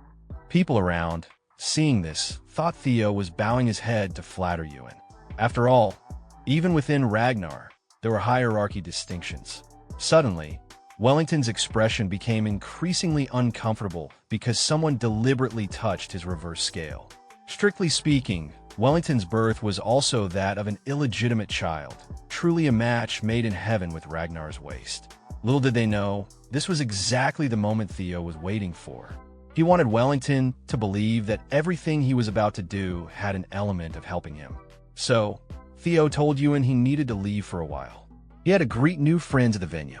Then he walked straight toward a guy who was still chattering endlessly about the illegitimate child topic. He picked up a wine bottle from the table. Theo swung the bottle, smashing it across the man's face with brutal force. The glass shattered and the man crumpled to the floor, screaming in pain, blood streaming from his head. Ashian and Remington stood frozen in shock while the others watched in stunned silence. "How dare you?" the noble shrieked, clutching his head. Theo's expression didn't change as he swiftly kicked the man across the room, his voice cold and calm. "Who do you think you're insulting me? That was just a friendly greeting." Gasps echoed around the room as Theo's quest progress surged from 41% to 43%. Remington, still in disbelief, watched as Theo planted his foot on the noble's arm, pinning him to the floor. "Now, why don't you say your goodbyes?" Theo's voice was ice, and without hesitation, he crushed the man's arm under his boot, the sickening snap of bones silencing the room. The man howled in agony, his cries echoing through the hall as blood pooled around him. Theo's quest percentage shot up to 58%, and he relished the power coursing through him. He looked around, daring anyone else to challenge him. Anyone else want to say hello? At that moment, four armed men leaped from the upper floors, surrounding Theo with their swords drawn, their blades gleaming dangerously as they pointed them at his throat. "For your crime of harming the young master, you will pay with your life," Theo chuckled, his voice carrying a cold edge. "That's how it should be," he remarked, sizing up the guards before turning his gaze toward the man leading them. "So, who's this guy?" he asked almost lazily. The tension in the air was palpable. The others hesitated before one of the guards answered. "That's the third young master of the Hanabi clan. His name is Ian." Theo's expression remained cool, but there was a flicker of recognition. "Ah, the Hanabi clan, one of the 6 snow clans that stand behind Ragnar." His tone shifted slightly now with a hint of condescension.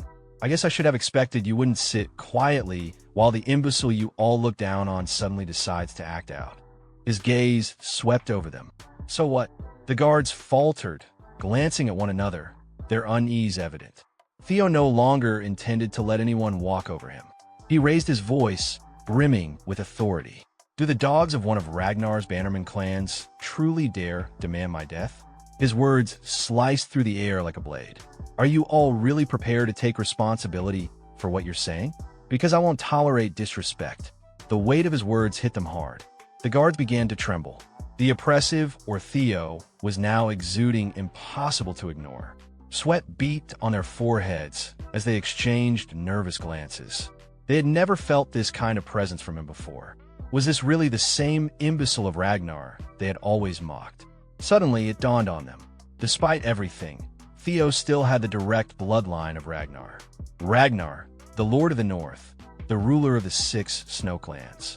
Declaring death upon Ragnar's blood could easily spell their own demise, or worse, the eradication of their entire clan. Such a thing had never applied to Theo until now, and it was becoming all too clear that times had changed. One of the guards opened his mouth to apologize, but Theo cut him off coldly. Kill them all. Before the guards could react, the sound of swords slicing through the air filled the room. In an instant, each of the 4 guards was beheaded, their heads rolling to the ground in a sickening display of blood and finality. The carnage unfolded too quickly for them to even scream. Theo stood utterly unmoved by the bloodshed around him. The metallic ring of a blade being swung clean to shed blood from its surface echoed in the silence. A figure stepped forward, her presence commanding the room. Evelyn, as her blade gleamed in the dim light. The room's attention snapped toward her. Ashian, standing dumbfounded, didn't expect to see her here, and even he couldn't hide his surprise. The percentage indicator from Theo's quest shot up to 70%, but that didn't distract him. Evelyn approached calmly and glanced at Theo. When did you realize I was following you? Theo smiled, almost in amusement. It was a given, he replied. Though I have to admit, thanks to you being here, I can flip the tables without a second thought. He turned his gaze back to the bloodied scene, the 4 decapitated guards, and an unconscious Ian lying in the middle of it all. The sight before him was a testament to the power shift he had set in motion. Suddenly, a memory flashed, a conversation with Julius, his tone lighthearted, but carrying that familiar edge. You told me you weren't going to take on any more disciples, Julius had said with a sly grin. Does that mean you've taken a liking to this one? Evelyn's reply was measured, but there was an undeniable truth behind her words. He's certainly beyond expectations. Attitude and talent combined, he's by far the best I've trained. Julius had taken a sip of wine, clearly enjoying the banter. You did train Axion too, didn't you? Does this mean Theo surpasses him?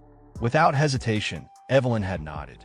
In terms of raw potential, yes, he surpasses even Axion.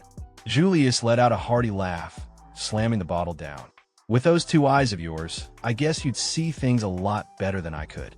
Julius sighed deeply, swirling his wine. So, you think Theo's been hiding his strength all this time? It's hard to believe someone can change so drastically overnight. His eyes narrowed slightly as he continued. A person doesn't just wake up one day with newfound power. Evelyn nodded, her gaze distant as she pondered.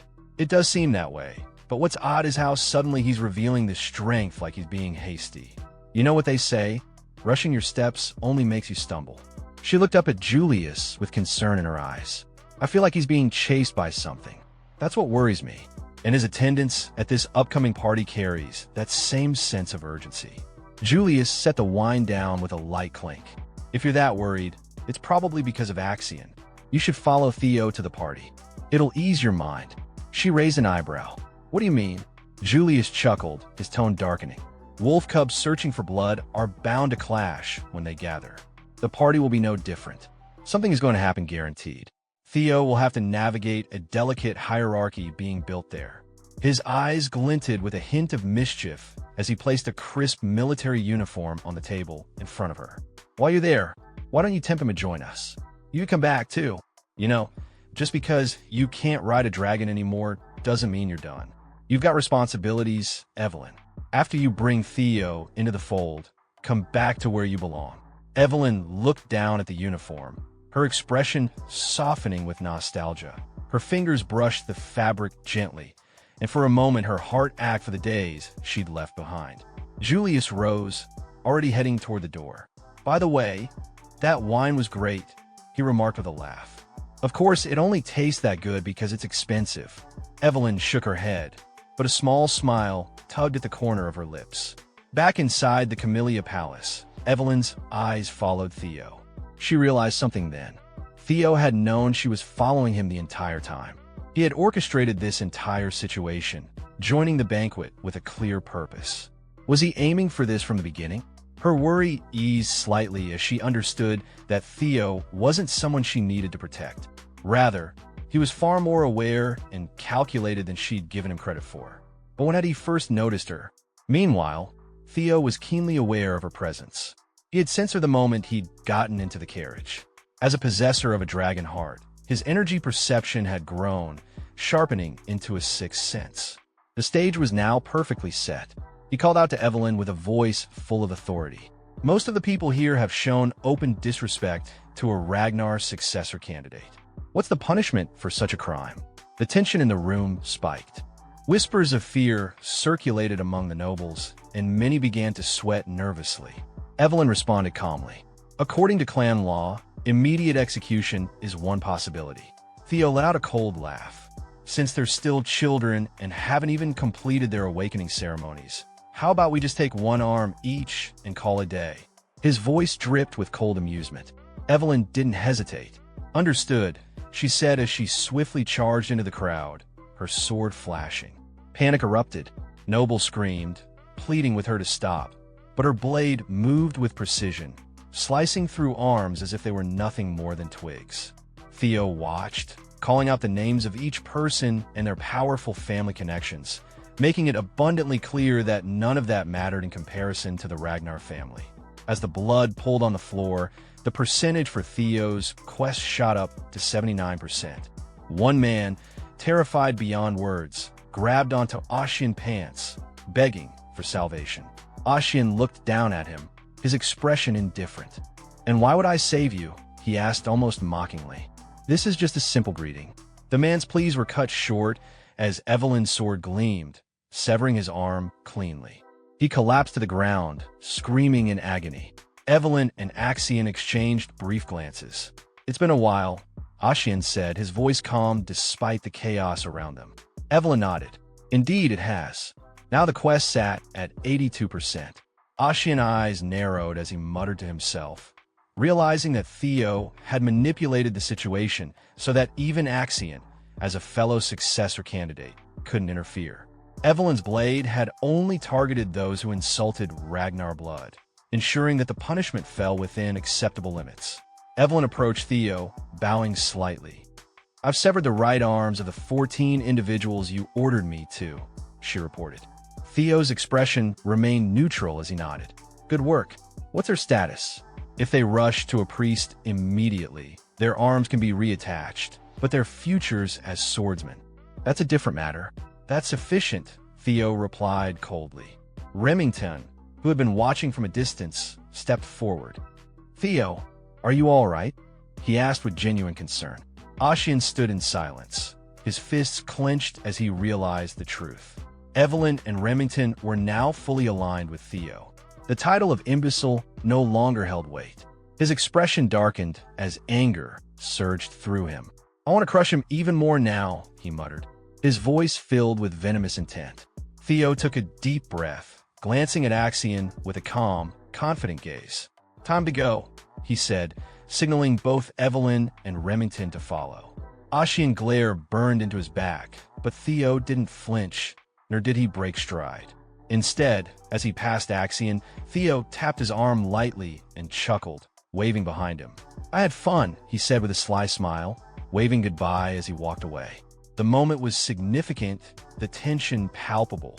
Axion gritted his teeth, holding back his fury, while Theo's steps felt lighter than ever. He knew it. Axion was the final barrier. With this confrontation, Theo had overcome the last challenge to shedding his title.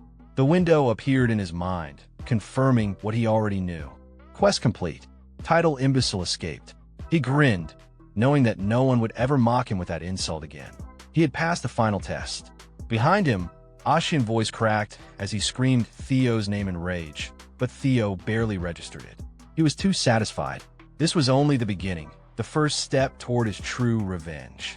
The rewards flashed before him, revealing an experience elixir that promised to boost him 5 levels. As long as he was still under level 30, there might have been more rewards, but Theo was too focused on what lay ahead to fully take them in. As the sun began to set on the Camellia Palace, the scene shifted inside. Emile, seated at her desk, paused mid's signature, her pen hovering over the parchment. Her brow furrowed as one of her attendants whispered something to her. "Repeat that," she commanded. The news was not to her liking, and it was clear from the way her grip tightened on the fan in her hand. The scene transitioned sharply to a rowdy tavern, worlds away from the cold, calculated elegance of the palace. Inside, Sybil was practically bouncing with excitement, raising his glass in the air. "A toast to Theo and his debut," he shouted, grinning from ear to ear. The trainees joined in, all drinking and laughing, the atmosphere full of camaraderie. Even Theo allowed himself to relax, taking a drink with the boys. The energy in the tavern was far more genuine than the stifling nobility of the palace. Back at the Camellia Palace, the tension escalated. A sharp slap echoed through the halls, and there was no mistaking the source. Emile stood glaring down at Axion, her eyes blazing with fury. "You gave that imbecile justification, and you allowed people to get their arms cut off," she hissed, her voice filled with venom. Axion barely looked at her, turning his head to the side with a resigned expression. "Yes," he muttered. Her fan snapped shut with a loud crack as she lashed out at him again. "Does that make any sense to you? How many times have I warned you not to take him lightly?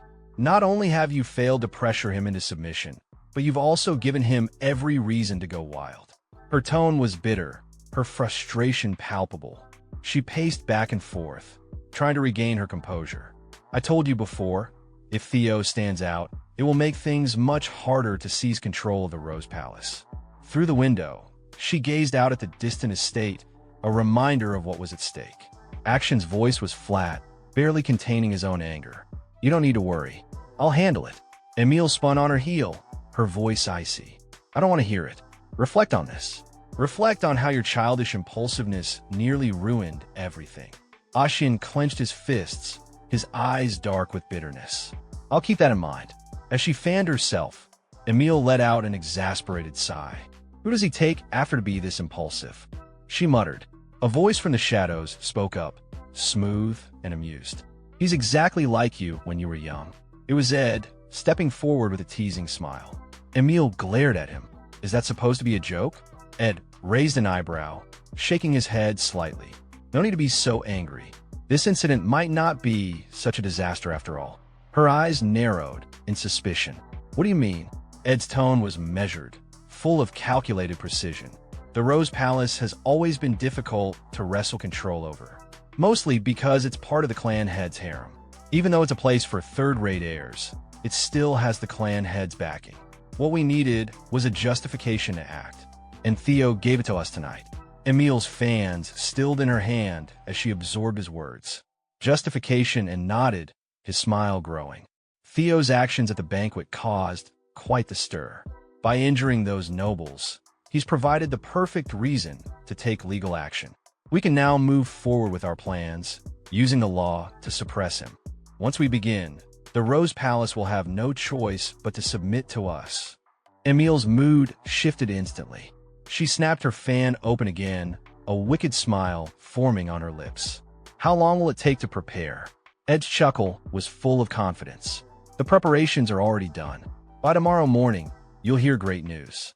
For now, enjoy a bath and get a good night's sleep." He gestured toward an aromatic candle from the southern volcanic region of Akron that he had prepared for her.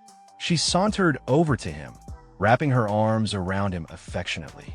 "As expected of my brother," she purred. "This is why I love you." The scene shifted back to the tavern, where the atmosphere was much lighter.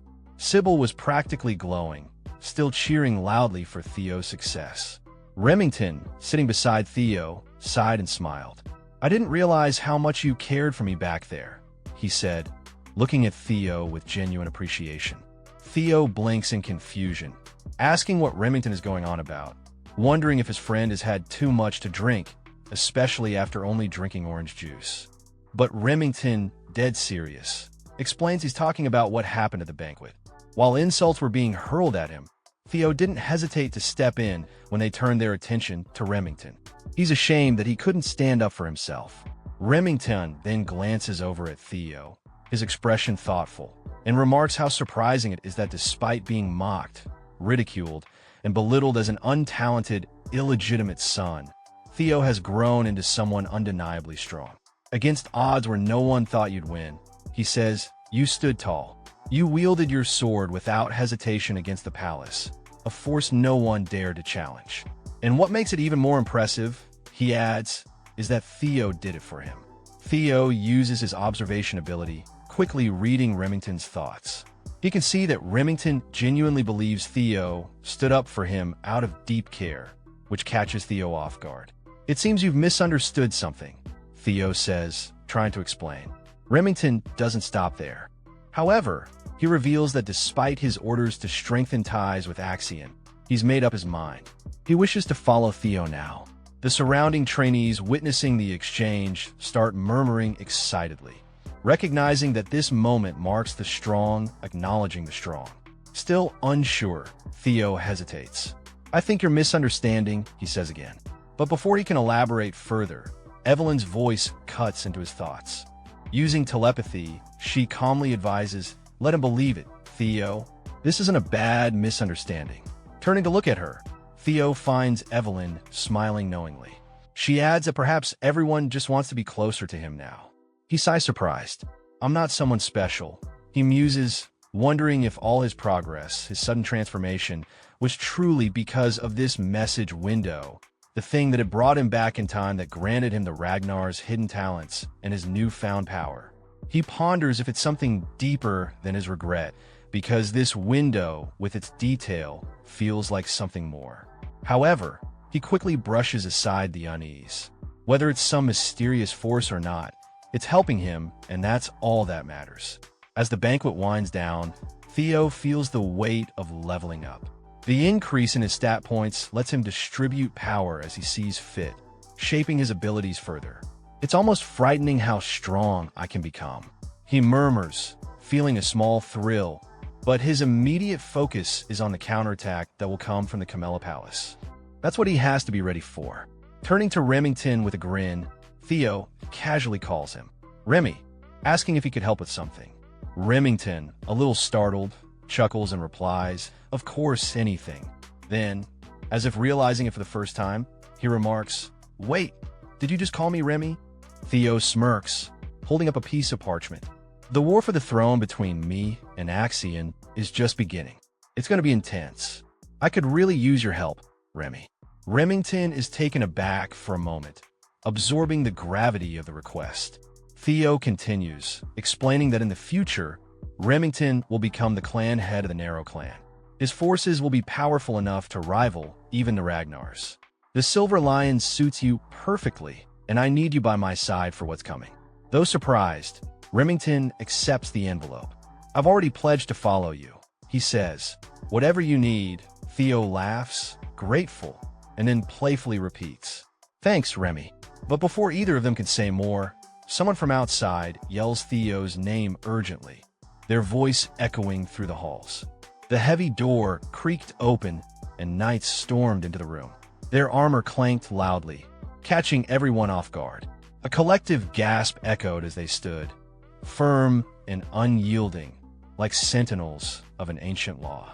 These were no ordinary knights. They were the swords of the law, medieval knights who acted as enforcers. Their stern presence sent chills through the air. They approached Theo, unfurling a warrant. You're under arrest for threats, assault, and intimidation, one knight declared, his voice echoing through the stunned silence. Evelyn's face twisted in disbelief. What kind of nonsense is this? She snapped, her voice cutting through the tension. But Theo, calm as ever, placed a reassuring hand on her shoulder. It's all right, Evelyn, he said quietly, his voice steady but commanding. Don't lose your head over this. He strode forward, eyes fixed on the warrant, his gaze sharp. A faint smirk appeared as he glanced at the fresh ink. The ink's barely dry, he muttered. Seems like you were in quite the rush to get this signed. Theo's calm acceptance baffled everyone. I'm ready, he said, extending his wrist for the handcuffs. The knights secured them with a metallic clink and led him towards the door. As he was dragged away, Remington's voice rang out. Desperate. Theo, he shouted. Theo turned, a grin spreading across his face. A grin that carried more than just resignation. Evelyn and Theo exchanged a brief look of understanding. This was part of his plan. She then noticed Remington gripping a small piece of paper tightly. Something crucial was hidden in his hand. Back at the Rose Palace, Cecile collapsed to the floor, her knees giving way as the news hit her like a crashing wave. Why have they taken him to the tribunal? She whispered, her voice trembling with despair. Her butler rushed to her side, concern etched on his face. My lady, it's because of what happened at the banquet, he explained cautiously. They're accusing him of inciting rebellion. Cecile's eyes flashed with disbelief and anger. How could they think Theo would ever do that?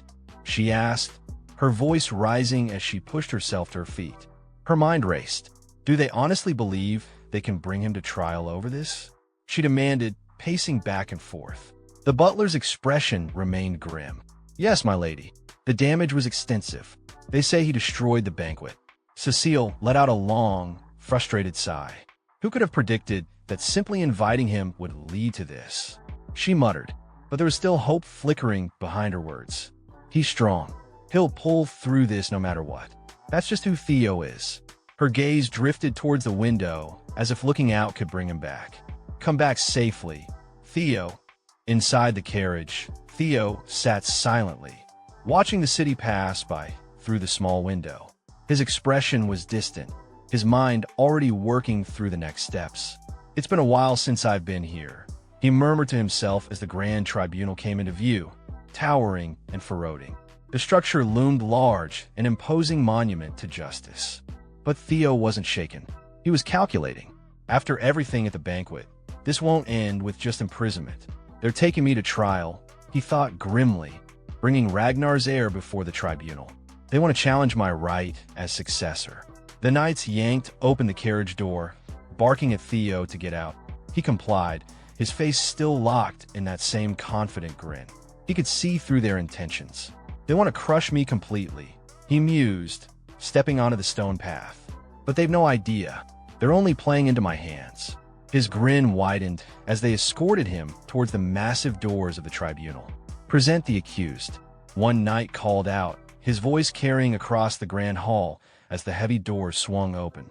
Theo stepped inside, his eyes sweeping the chamber before him, for figures sat in elevated thrones, their gazes cold and piercing. This was the moment. If I want to show my cards, it has to be on a stage like this, Theo thought, feeling the adrenaline course through his veins. Among the figures, Theo recognized two faces, Julius and Ed, members of the Nine Dragons, the protectors of Ragnar's legacy. Their presence alone spoke volumes about the severity of the situation. In his past life, Theo might have buckled under the pressure, but today he stood firm, his eyes locked on the figure at the center, Osa Ragnar, Lady of the Plum Blossom Palace. Known far and wide as the Sword Dragon, her title commanded respect. Beside her sat Wolfgang Ragnar, the head counselor, an elder with a reputation for his ruthless judgment. Wolfgang's voice boomed through the chamber, cold and sharp. Theo, he said, the single word dripping with disdain. Theo acknowledged him with a slight nod. It's been a while, Wolfgang, Theo said, his tone casual, almost mocking. Didn't expect to meet you here, of all places. Wolfgang's expression hardened. You know why you've been summoned? He growled. To answer for your crimes. Without missing a beat, Wolfgang listed the damage, the people injured, the limbs lost. All because of Theo's reckless actions. These families are now threatening to sever ties with the Ragnar family. How will you account for dragging our honor through the dirt? Bastard. Wolfgang's words dripped with venom, his bias against Theo's illegitimate birth clear. But Theo didn't flinch. His eyes remained locked on Wolfgang, his face calm, almost amused. You're absolutely right, Theo said, his voice steady. I was reckless. Far too reckless. Wolfgang leaned forward, his lips curling as if expecting an apology, but Theo's eyes darkened. I should have taken their heads instead of sparing them their limbs. The room fell into a stunned silence. Eyes widened in disbelief as the tension thickened. Theo's voice rose, filled with cold authority. Those men were subjects of Ragnar. A lord gives land and honor, and in return the subjects give their loyalty and their lives. That's the code of chivalry. Yet they dared to threaten their lord. His voice cracked like thunder in the hall. Had I known their betrayal would run so deep, I would have executed them without a second thought. For the honor of chivalry to stand, they must be punished. He locked eyes with Wolfgang, daring him to respond. How could I stand idly by while Ragnar's honor, upheld for over a millennium, was dragged through the mud by these traitors? His voice echoed with conviction, the weight of his words suffocating the room. Wolfgang nearly rises from his seat, his composure barely holding. And then Julius lets out a laugh, breaking the silence. Impressive, he chuckles, leaning back. As expected, this won't end with just a simple punishment. His words drip with amusement, but they only enrage Wolfgang further. Why do you mock me with such sophistry? Wolfgang snaps, his voice sharp, his patience clearly thinning. OAE, however, remains calm. I've heard his argument, she says, her tone measured. And in theory, he's not wrong. Wolfgang's eyes narrow in disbelief, wondering why OSA would side with Theo. But before he can speak, OSA continues. Ragnar is strong, yes, but strength alone doesn't make greatness. A ruler who ignores the voices of his vassals and knights will ultimately crumble. Tyranny alone cannot command loyalty. Theo gives a small nod, taking her words in stride. I'll remember that, he replies, his voice steady. As the conversation shifts, more is revealed about OSA. She's the first wife of the clan head, known as one of the finest swordsmen in the north. While she doesn't seem overtly hostile toward Theo, a lingering tension remains. Theo knows from his past life that OSA played a part in the fall of the Rose Palace. Yet, she speaks with an air of reason and authority. Now, her next words, however, are a clear warning. I hope you understand, Theo, that the punishment you're about to receive is justified. Theo meets her gaze, unflinching. And what punishment would that be? He asks. Wolfgang hesitates for just a heartbeat before announcing. 3 months of probation. Theo raises an eyebrow, his voice calm, but with an edge of disbelief. The awakening ceremony is in 2 months. Wolfgang slams his hand down, barking at Theo for daring to speak out. You'll learn not to interrupt, he roars. But OSA intervenes, her voice cutting through the rising tension. I've already taken that into account. You'll be allowed to participate in next year's ceremony instead. And it's been decided that the 15 children injured by your actions will also participate next year. Ed, sitting nearby, leans forward, adding in his cold, calculating tone. Thanks to the demon dragon's interference, your punishment is lighter than expected. His eyes flicker with a hint of frustration, but he's masking it behind a calm exterior. It could have been much worse. We cut to Ed sitting at a table, arguing with others, his frustration barely concealed. This isn't too bad, he mutters, strategizing. Delaying the awakening ceremony brings dishonor upon Theo as the representative of the Rose Palace. This disgrace will give the Camellia Palace the leverage they need to surpass him. His plan begins to unfold in his mind. Once it's in motion, Theo won't be able to stop it. If he tries to appeal, he's walking straight into a death trap. But his thoughts are interrupted when Theo's voice rings out, defiant and resolute. A stunned silence blankets the room. The weight of his words hits like a hammer, and even Ed's composure cracks as a sinister smile spreads across his face. He covers his mouth with his hand, whispering to himself, "What an idiot."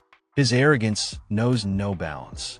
This will make everything so much easier for me. Julius's amusement doesn't fade as he glances over at Theo. Do you even understand what it means to appeal? He asks with a raised eyebrow. Theo doesn't hesitate. Of course I do. This isn't something that can be swept away with just 3 months of probation. His voice sharpens in this slap on the wrist. I'm not about to accept that. I know you pulled strings, Julius. The room grows cold as Theo continues, his tone unwavering in the proud and powerful Ragnar. An appeal means war, and I'm not backing down. Victory is the only way to uncover the truth. The victor's words become law. His gaze sweeps the room. I expect to be rewarded, not punished. A sudden notification appears in Theo's mind. A status window opens, signaling the start of something far greater. The system declares that he is now entering the main scenario. OSA and Julius exchange startled glances, unable to hide their surprise at his boldness. The status window reveals the path ahead, the successor's path. Theo's journey to uncover the hidden secrets of this world has begun, and the first quest is now in motion. Suddenly, we shift to the branch of the Sarah Merchant Guild. Engulfed in flames, the entire structure burns as the mercenaries guarding it fall one by one, their bodies littering the floor, some even cut to pieces. Amid the carnage, Remington's voice rings out, cold and determined. This must be where they've been hiding, just like young Lord Theo said. The scene unfolds to reveal both Evelyn and Remington standing over a small chest, their faces grim. With this, Evelyn whispers, Camellia Palace is finished. Back at the tribunal, the silence is suffocating. No one dares speak until finally Wolfgang's voice cuts through like a blade. You would take something that can be resolved with 3 months of probation and turn it into war. You're beyond arrogant. Do you really believe you can stand against the combined forces of the 15 clans? Theo, unshaken by the looming threat, looks up and speaks calmly. That's something I'll have to handle myself. In cases like this, where there's such a huge gap in power, isn't resolving appeals through proxy battles the norm? Julius, leaning back with a smirk, replies, usually yes. Appeals mean deciding a winner and a loser through war. However, when war is practically impossible due to a massive imbalance in power, both sides choose a representative. The winner is determined by a one-on-one sword duel, a proxy battle. Naturally, that means you'll be the representative for your side, Theo. Theo listens carefully as Julius continues. It's almost certain that the plaintiff's representative will be none other than Axion. If that happens, your defeat is practically guaranteed. Why would you make such a reckless choice? You must be banking on something, maybe hoping that either Evelyn or I will fight in your place. But if that's what you're counting on, you're in for a rude awakening. Theo meets Julius's gaze, unwavering as the rule state will decide the representatives, and the battle will take place in 1 week. How does that sound? Wolfgang narrows his eyes, instantly recognizing Theo's ploy. He's trying to force Julius or Evelyn to act as his proxy, Wolfgang thinks. But those two would never do it. He'll have no choice but to fight on his own. Ed, sitting nearby, smiles darkly. I'll send Axion. He'll teach Theo his place. Through death, his voice is low, dripping with malice as he contemplates the outcome. Suddenly, Ed begins to speak about the choice of representatives. But before he can finish, a voice echoes from the back of the chamber. It's cold, calculated, and sends shivers down the spines of everyone present. I thought you were a quiet child. Theo, the voice says, drawing all attention toward the slowly opening door. But it seems you've become quite skilled at crafting sly schemes. You've changed a lot since the last time I saw you, my son. The room falls into a stunned silence as the figure of Tir Ragnar, the head of the Ragnar clan, steps through the door. His mere presence dominates the room, and all the 9 dragons in attendance immediately bow in reverence. Theo, too, lowers his head, greeting him with respect. I greet the incarnation of the great dragon god. Theo's status window lights up in his mind, notifying him of the next phase of his journey. Take over the Camellia Palace and uncover its secrets. This was the first quest of the tutorial. As the blue notification flashes, Theo remembers the secret he had stumbled upon at the banquet, regretting not acting on it sooner. But now is not the time for distractions. His focus sharpens, and his gaze lifts to meet his father's. As Kyle strides toward him, this is the first thing I need to deal with. Theo thinks as an unpredictable variable has entered the game. Why was his father here? This wasn't part of the script. KL gestures for Theo to stand, his voice calm, but filled with authority. I heard about your situation while passing through. Kyle begins, his eyes sharp. It seems you found yourself in a complicated position. I also hear you intend to make an appeal through a proxy battle. Theo hesitates for just a moment, then straightens. That's right. Kay considers this his gaze intense. If that's the case, it'll be difficult for you to fight the battle yourself. Who were you planning to choose as your proxy? Theo's mind races. He knows this is a test, but Ed's eyes narrow, sensing something amiss. Theo takes a breath, then speaks with unwavering resolve. There's no one who can stand in my place. I was planning to fight myself. Kyle's expression shifts into one of amusement. You will lose, Kyle says bluntly, his voice cold and calculating. Theo meets his father's gaze without flinching. How can you know that if I don't try? Even if I'm forced to bend, I won't lower myself willingly. Kyle's grin widens into a full laugh, a rare sound that shocks those in the room. He turns to the others, his laughter echoing through the chamber. Did everyone hear that? These are the words of my son, he exclaims, his voice booming with pride. Even if he's forced to bend, he refuses to lower himself. There's no better way to describe a Ragnar. His attitude, it satisfies me greatly. The tension in the room dissipates as Kyle's approval resonates, but the storm brewing beneath the surface only grows darker. Theo takes a deep breath and responds with a polite, yet confident tone. I appreciate your praise, Father, but you should know the proxy battle is just a decoy. I have no intention of fighting. His words, calculated and sharp, hang in the air as he continues. The work I assigned to Evelyn and Remington has uncovered proof of Camellia Palace's treason. With that evidence, I'll win without lifting a sword. Kyle's gaze sharpens, a subtle smile forming. In that case, I'll personally offer you an opportunity, he says, his voice commanding yet calm. As the leader of the Ragnar clan, I want to test your strength. Just a single strike. If you can endure it, I'll absolve you of all charges and we'll forget this trial ever happened. Theo blinks, caught off guard by the unexpected proposal. Is he serious? Theo wonders, but Kyle's expression leaves no doubt. Come outside now, Kyle commands, turning toward the exit. Ed's voice breaks through the tension, his face pale with panic. That cannot happen. He shouts, almost trembling. His mind races. If Kyle tests Theo with a single strike, and he survives, it would mean the clan head acknowledges him. Theo would earn the respect and approval of the clan, something Ed can't allow. Theo won't survive it. Ed thinks desperately, but if by some miracle he does, it will completely shift the balance in his favor. Ed gathers himself, forcing his voice to remain steady. The tribunal must proceed as planned, he says coldly. How can we let vassals and bannermen comment on the bloodline of your son? Kyle's eyes snap toward Ed, his voice icy. Shut up, Ed. If a vassal dares to speak out of turn, then you know what to do. Get rid of them. Ed grits his teeth, biting back a retort. But he can only bow slightly and mutter. Understood. Kyle's sharp gaze shifts again, landing on Julius, who's been stifling his laughter for a while now. Julius, you've been giggling like a fool. Is there something you want to say? Julius waves a hand, smiling. No, nothing. It's just been a while since you've taken such an interest in anyone. Kyle dismisses his words with a slight scowl. Nonsense. Enough small talk. He snaps, his attention returning to Theo.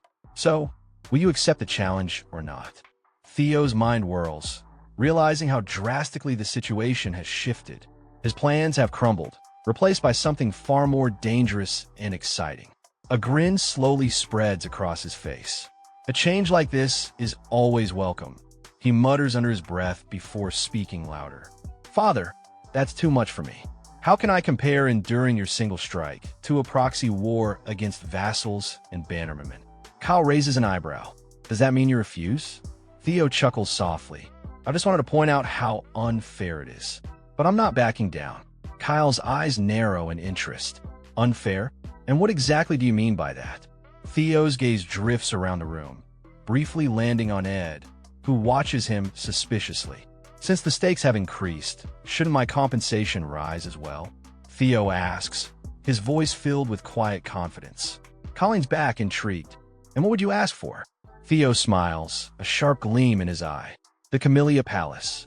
Ed visibly tenses, his hands clenching into fists as he struggles to contain his rage. How dare he? Ed cedes internally.